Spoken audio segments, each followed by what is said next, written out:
Il massaggio è uno strumento potente che arriva a toccare gli strati più profondi dell'essere, portando guarigione.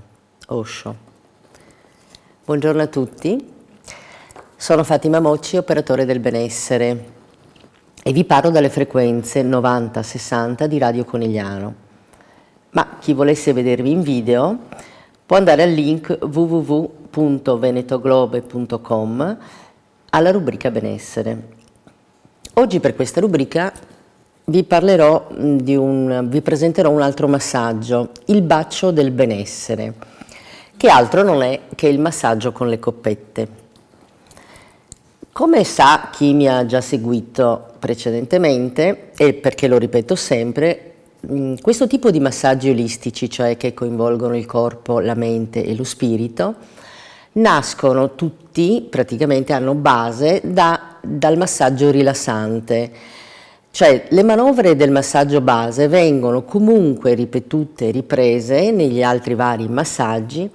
Ovviamente ognuno ha le sue caratteristiche e svilupperà un altro tipo di tecnica per ottenere i benefici che quel massaggio specifico vuole dare.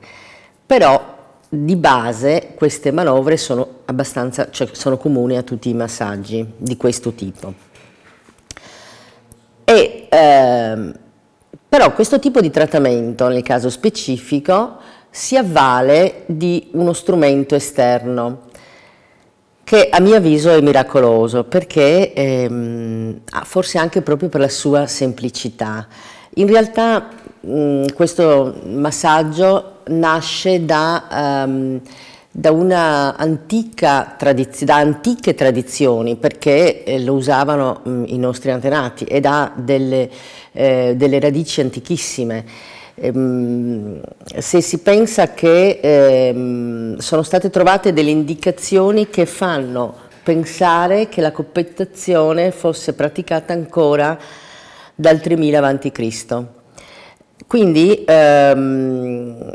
però ci sono dei popoli, delle persone che lo usano ancora e che lo usavano anche in passato, poi vedremo come, non so, in Grecia, in Russia, in Romania, ma anche nel meridione, anche i nostri nonni lo usavano.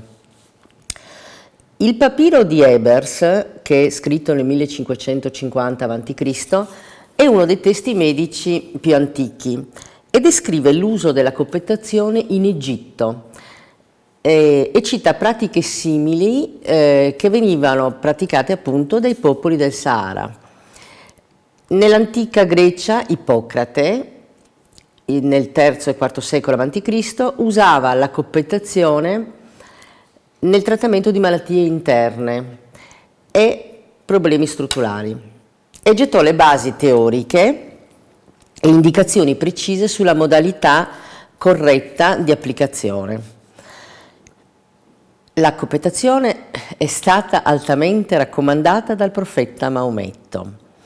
I primi usi di questa tecnica, che aveva ovviamente un altro nome in quel caso, sono documentati proprio negli insegnamenti del profeta, tant'è che uno scienziato musulmano che era abbastanza conosciuto l'ha elaborata e sviluppata ulteriormente. Poi è stata usata nella Finlandia del XV secolo, veniva usata nelle saune ed è tuttora ancora praticata come medicina alternativa.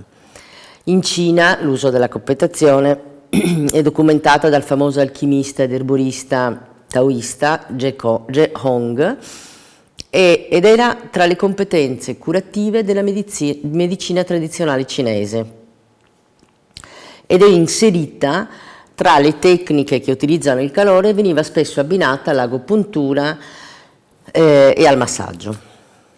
Ma già nel II secolo d.C. si fa menzione di questa tecnica come sistema utile a riattivare i liquidi del corpo con effetto benefico per l'organismo. La troviamo a livello terapeutico in Vietnam, in Corea, in Giappone, in India e nel Sud America.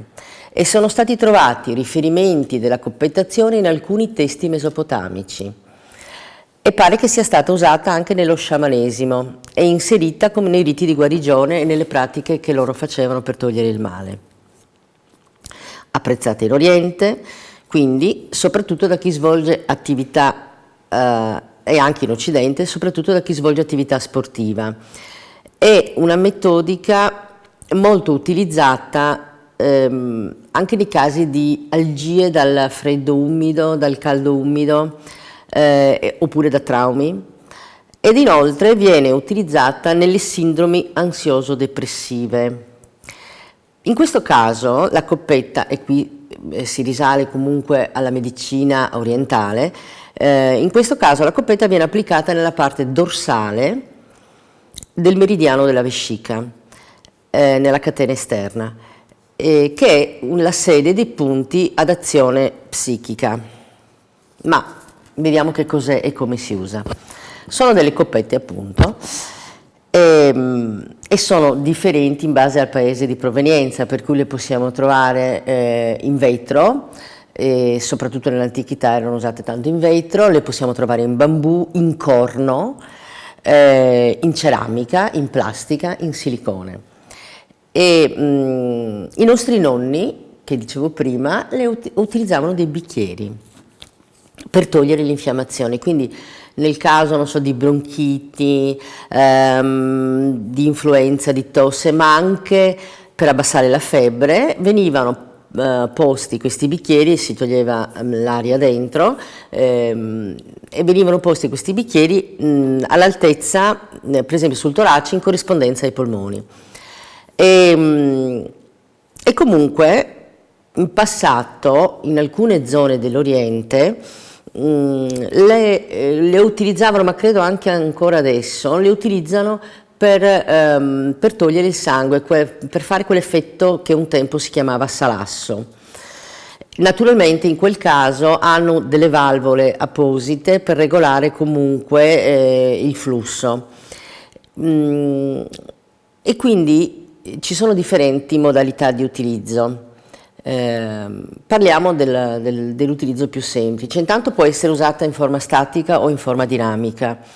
In forma statica, per cui la si mette lì e rimane ferma, si posiziona in determinati punti. In forma dinamica invece si fa scorrere, aiutandoci chiaramente con l'olio. Io la uso in forma dinamica, passo l'olio e poi faccio scorrere la coppetta. Perché io uso comunque quelle in silicone. Ad ogni modo, qualsiasi tipo di coppetta, in quel caso viene eliminata l'aria all'interno e queste coppette diventano come delle ventose. In questo modo si contrae, attira la pelle leggermente al suo interno, quindi all'interno del vasetto, e fa rimuovere, richiama tutti i ristagni di liquidi e le tossine, quindi riattiva la circolazione del sangue, la circolazione linfatica e dona quindi salute ed energia vitale a tutto l'organismo. La trazione del muscolo, inoltre, oltre che avere un effetto decontratturante, è particolarmente utile per rimodellare il corpo. In estetica infatti vengono usate anche come anticellulite e per prevenire la cellulite, perché si sa che comunque la cellulite è un deposito di liquidi interstiziali che conglobano la cellula. Però la coppetta ha un altissimo effetto detossinante. Comunque una volta applicata viene fatta scorrere in questi punti particolari in modo che possa essere dispersa l'energia stagnante. E questo metodo dinamico serve anche per evitare il livido che viene dato dal risucchio, perché se noi la teniamo ferma lì fa questo effetto, diciamo, ciucciotto, nel senso che richiama il sangue e quindi rimane il segno praticamente. Però i vantaggi della coppettazione di questo massaggio sono veramente moltissimi.